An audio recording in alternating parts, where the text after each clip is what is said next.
alguna alteración en la piel. Tumoración, me refiero a una distensión sectorial o focal que desplace el abdomen como si hubiera un tumor, ¿no? Entonces la inspección es muy importante. También es muy importante la percusión.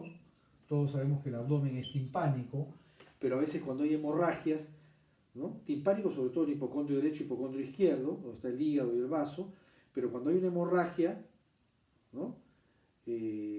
Salvo la matidez, me refiero, que es timpánico, pero cuando hay una hemorragia, por lo general es timpánico todo, pero se siente más mate en los hipocondrios por los órganos que acabo de mencionar, pero cuando hay una hemorragia se percute y se puede identificar la presencia del líquido.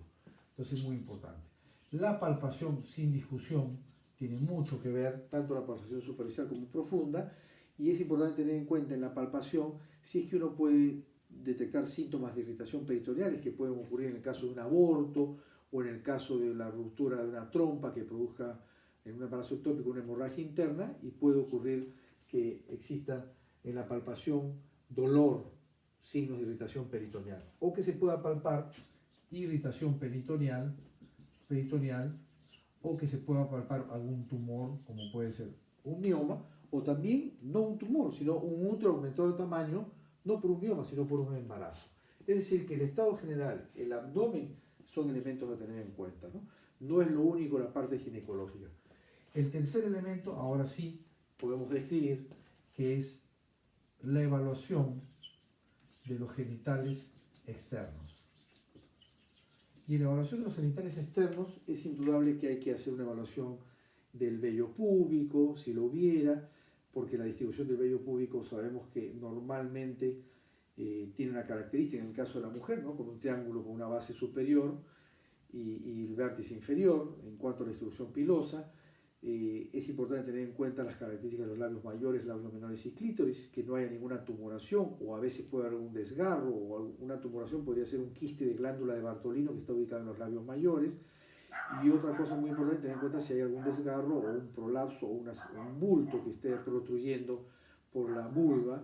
Por eso es muy importante el examen de los genitales externos. Una vez que se hace el examen de los genitales externos, se tiene que hacer una evaluación, el examen de la vagina y el cuello uterino. El examen de la vagina y el cuello uterino tiene relevancia. ¿Por qué? Porque no es otra cosa más que la evaluación a través de una especuloscopía, que es la colocación de un espéculo y poder visualizar las características del cuello uterino, y es de rutina. Es muy importante que se haga el examen de la especuloscopía para poder ver las características de la vagina y del cuello uterino. Es obligatorio, lo voy a poner así, porque muchas veces no se hace y hay sorpresas graves. Por eso es muy importante el examen de la especuloscopía. Vamos a poner como un quinto elemento el examen bimanual. ¿Qué es el examen bimanual? No es otra cosa más que la evaluación de las características del cuello y del útero en cuanto a su tamaño, el útero, en cuanto a las características del cuello uterino en su superficie, que no existe ninguna dilatación o protrusión por dentro del cuello uterino o que salga por el cuello uterino, las características del tamaño uterino. Normalmente el útero mide 8 centímetros, casi no se palpa o levemente se puede palpar, pero cuando hay un aumento en su tamaño por un mioma, por un embarazo, se puede palpar. También hay que palpar los anexos. Los ovarios por lo general miden 2-3 centímetros, no se palpan, pero cuando hay una tumoración quística o un tumor sólido se pueden palpar. Y también evaluar la movilización del cuello, que se conoce como el signo de Franklin, que es el cuello al moverse es doloroso, y eso puede ocurrir en el embarazo ectópico o en las EPIs graves. Entonces, estamos replanteándonos, ¿no?, el examen bimanual del útero, que me permite ver características del cuello, útero, anexo y vagina. Anteriormente el examen vagino-cervical utilizando la especuloscopía. Anterior a eso el examen de genitales externos. Anterior el examen abdominal y el estado general. Es decir que la consulta ginecológica que empieza sacándole la ropa al paciente y mirando vulva y tactando es una aberración. Debería empezar conociendo el estado general del paciente, viendo el abdomen, el examen de genitales externos, el examen de la vagina y el cuello con la especuloscopía y el examen bimanual. A esto hay que agregarle un sexto punto, que es el examen mamario. Y a esto vamos a hacer una ampliación del examen mamario. En el examen mamario vamos a tener en cuenta, lo siguiente. Todo esto depende de las características del paciente, ¿no? Es muy importante tener en cuenta que uno tiene que hacer un examen completo, pero a veces la paciente no quiere, por pudor, examinarse todo, pero eso lo puede manejar el médico en una sesión o en la siguiente sesión. El examen mamario siempre empieza con la inspección, que es un error grosso. Muchas veces los médicos, estudiantes de medicina o obstetricia, a quienes no le corresponde hacer exámenes ginecológicos, porque no es su profesión, realizan de frente una palpación sin inspeccionar. Las mamas hay que inspeccionarlas en posición sentada del paciente, con los brazos en la cintura y tratando de ver la simetría característica de las mamas, los pezones, el hueco supraclavicular, la superficie de la piel, del areola y del pezón. Entonces la inspección es fundamental. Y también existen maniobras que vamos a ver en el capítulo de mama, que son maniobras de contrafuerza que permiten, en el caso de tumores que no se identifiquen, al hacer contrafuerza, el hundimiento de la superficie mamaria. Luego viene la palpación, y en la palpación hay que tener en cuenta que todas las mamas se dividen en 4 cuadrantes, ¿no? Cuadrantes pueden ser externos, en este caso si fuera la mama derecha, cuadrantes superexternos, inferoexternos, superointernos y inferointernos. Se dividen siempre en 4 cuadrantes las mamas. Y hay que hacer una palpación minuciosa de todos los cuadrantes de la mama para tratar de ver si existe, identificar la presencia de algún nódulo de tumor. Y también es importante en la palpación de la mama hacer una adecuada palpación de la axila.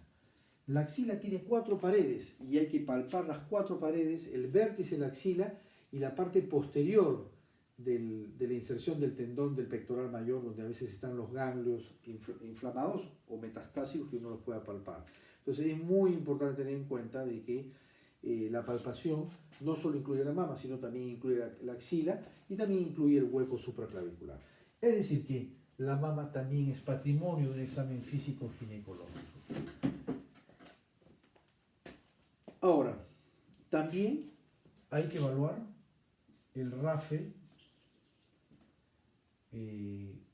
medio, que es el área perianal y anal, con mucha sutileza y mucha delicadeza. ¿Por qué? Porque hay pacientes que puedan tener infecciones por HPV en el área anal y perianal y hay que tenerlo en cuenta y no hay que pasarlo en el diagnóstico. Ahora, respecto a un elemento controversial, que es el tacto rectal, nosotros consideramos, al igual que muchos, que el tacto rectal solo debe hacerse para estadificar un cáncer de cuello uterino, para ver si hay compromiso del tabique o a ver si hay compromiso de los parametrios, o en el caso que haya, por ejemplo, algunas patologías como la posibilidad de una fístula recto-vaginal. De lo contrario, no debe ser un examen de rutina, teniendo en cuenta cuestiones netamente éticas, teniendo en cuenta también cuestiones de pudor. El tacto rectal debe ser reservado para las estadificaciones de cáncer de cuello uterino.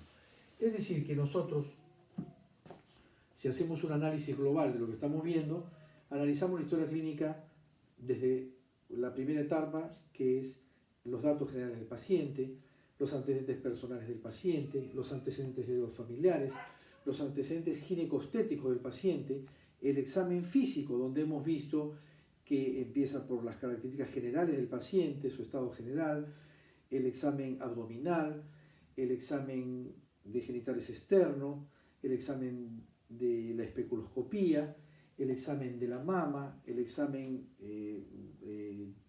mamario que incluye inspección y palpación, y la palpación de la axila y de la mama propiamente dicho. Es decir, que el examen físico ginecológico es muy especial y también tiene que ser integral, no hay que verlo solamente como vulva, vagina y cuello uterino. Es importante tener en cuenta eso. A continuación, vamos a hacer, dentro de los elementos de la historia clínica o de la semiología ginecológica, algunos aportes relacionados con los métodos diagnósticos. Los métodos diagnósticos son muy importantes. los métodos diagnósticos tienen relevancia. Vamos a dividir los métodos diagnósticos en dos tipos. Por un lado, los métodos radiológicos, y vamos a decir algunos aportes de cada uno. Dentro de los métodos radiológicos relevantes, clásicos y comunes que existen hoy, tenemos la ecografía. Tanto la ecografía pélvica como la ecografía transvaginal. Como decía un profesor muy importante en la República Argentina, radiólogo, toda ecografía transvaginal tiene que iniciarse por una ecografía pélvica. ¿Por qué? Porque la ecografía transvaginal solo ve el útero, los ovarios y no ve lejos. ¿Por qué? Porque el transductor se pone en el cuello, este es el transductor, y solo permite ver esta zona, la del útero y la del ovario. Si existiera una tumoración superior, no la va a ver. Si yo tengo un tumor acá, no lo va a ver. Y es probable que si el médico está apurado, depende de dónde trabaje, si el médico no tiene la perspicacia para darse cuenta del tipo de paciente que tiene, pueda no ver ese tumor y va a cometer el error de no hacer un diagnóstico. Entonces hay que tener en cuenta que lo ideal sería hacer una ecopélvica primero y luego una transvaginal. Y si es que no se pudiera, tratar de ser muy perceptivo en el motivo de consulta del paciente para no dejar de lado la posibilidad de un tumor que no sea visto por la vía transvaginal. Eso es muy importante tener en cuenta. Entonces la ecografía pélvica sigue sirviendo. Indudablemente que en pacientes que son vírgenes o niñas o adolescentes no se puede hacer una transvaginal, hay que hacer una ecografía pélvica y tiene importancia. Un dato a tener en cuenta en la ecografía transvaginal, ¿cuándo se ve el saco gestacional? Una pregunta clásica. El saco gestacional se ve más o menos a los 32 días de fecha de última regla. Es decir, 32 días contando desde la última regla del paciente. Que eso vendría a ser a los 4 o 5 días de atraso. 2, 3, 4, 5 días de atraso. Es decir, cuando la paciente no le vino la regla, a los 3, 4 días de atraso ya puedo ver el saco gestacional con los nuevos transductores. Es decir, que es relevante tener en cuenta el hecho de que la ecografía transvaginal permite el diagnóstico de las características de un embarazo a los 3 o 4 días de atraso. Indudablemente que es un método de estudio que permite ver el ovario, las características del tamaño y de la estructura, ecoestructura del ovario, y también del endometrio y también de algunas áreas cercanas a la pelvis. Otro elemento a tener en cuenta muy importante es la mamografía. Y sobre todo la mamografía bilateral con proyección axilar, que es la mamografía que actualmente se hace. Voy a hacer una explicación muy breve de la mamografía, porque muchas veces ni los especialistas saben interpretar básicamente una mamografía. Y esto grábense. La mamografía, que vamos a poner como MX, tiene dos tipos de tomas. Unas que se llaman craniocaudales y unas que se llaman oblicuo-medio-laterales. Son dos tomas. Y voy a hacer un dibujo, ¿no? En la craniocaudal nosotros vamos a ver el pezón, la piel es esto, el pectoral, acá atrás, la glándula y la grasa retromamaria. Así es la mamografía craniocaudal. No soy un dibujante especialista. Esta es la glándula y esta es la grasa retromamaria. Esa es la toma clásica. En cambio, en la toma oblicuo medio lateral, uno ve el pezoncito, el pectoral mayor, el pectoral mayor. La placa, vienen dos placas juntas de una mama de la craniocaudal y dos del oblicuo medio lateral. Entonces yo estoy haciendo las juntas.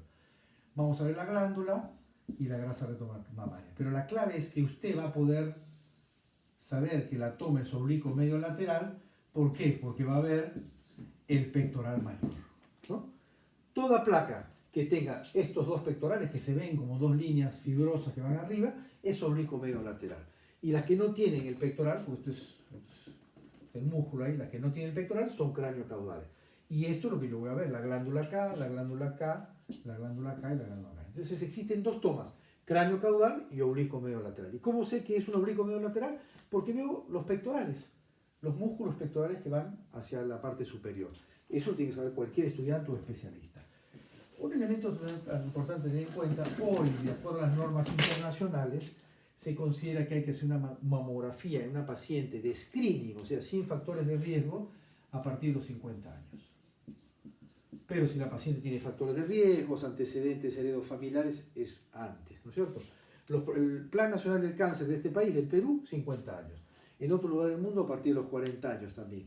Pero hay que hacer una mamografía a partir de los 45 o 50 años, dependiendo de cada país, de cada paciente, pero la mamografía tiene relevancia. Ahora, si yo tengo una paciente, importante tener en cuenta, que tiene menos de 40 años y tiene una patología, lo primero que hay que hacer es una eco, ¿no? Estamos hablando de una mujer de 30, de 35 años hasta 40, lo primero que hacer es una eco.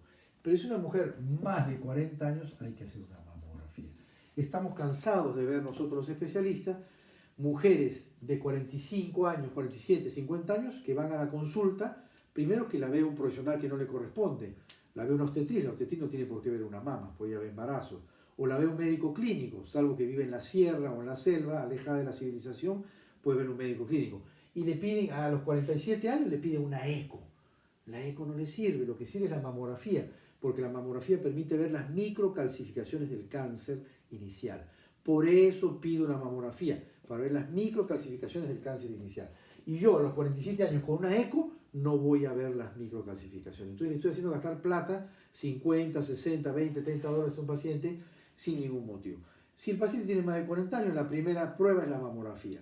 Y después, si es necesario hacer una eco, se complementa. Si el paciente es joven, de menos de 40 años, la primera prueba es la eco. No nos confundamos y no demos vergüenza, porque parece que ir a la universidad a veces puede significar desconocimiento. Quizás tiene que ver porque los docentes a veces no le enseñan esto a los alumnos. Entonces es muy importante, empezamos hablando dentro de los estudios radiológicos de la ecografía pélvica y la ecografía transvaginal. El segundo elemento que hemos hablado es de la mamografía. Un tercer elemento a tener en cuenta es la tomografía axial computada, la resonancia magnética nuclear. Entonces, la tomografía es muy importante. Si bien no es un estudio de rutina, puede servir para ver patología tumoral ovárica, patología relacionada con fibromas gigantes. Es muy importante la tomografía, al igual que la resonancia magnética nuclear, que me puede servir para ver tumores, fístulas, adherencias de un órgano a otro, no adherencias simples, ¿no? Entonces es muy importante. Hay que tener en cuenta que la tomografía no se puede hacer a un paciente gestante en las etapas iniciales y la resonancia magnética se puede hacer a cualquier paciente gestante.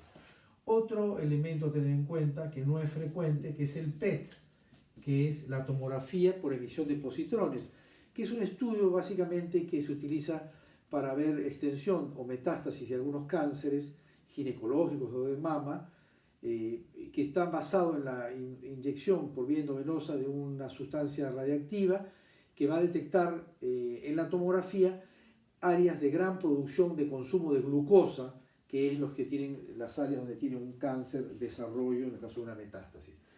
Otro elemento muy importante a tener en cuenta, que es sencillo, es el estudio radiológico llamado histerosalpingografía. Histerosalpingografía. ¿Qué es la histerosalpingografía? Es un estudio radiológico donde se le toma una placa de la pelvis a la mujer, pero previamente se inocula, se pone un espéculo, se pone una canulita metálica que se llama cánula de risolía y se inyecta una sustancia de contraste dentro del cuello que va a teñir el útero y las trompas y me permite a mí poder determinar las características, si este es el cuello, las características de la cavidad endometrial y las características de permeabilidad de la trompa, ¿no? Que me permite ver si hay alguna obstrucción tubaria o si dentro del útero hay algún mioma, ¿no? Es un estudio que existe antes de la ecografía, por lo tanto hay que tener en cuenta que la histerosalpingografía me permite teñir toda la cavidad uterina con un contraste y las trompas y ver si la sustancia de contraste llega a la cavidad abdominal para poder ver permeabilidad tubaria. Si bien es un estudio que tiene más de 100 años, es un estudio que sirve aún. Entonces hay que tener en cuenta que la histerosalpingografía también sirve. Otro elemento muy importante que a veces no mencionan los médicos, en aquellas pacientes que tienen secreción de leche, o sea, y gran elevación de prolactina, más de 100 nanogramos mililitros,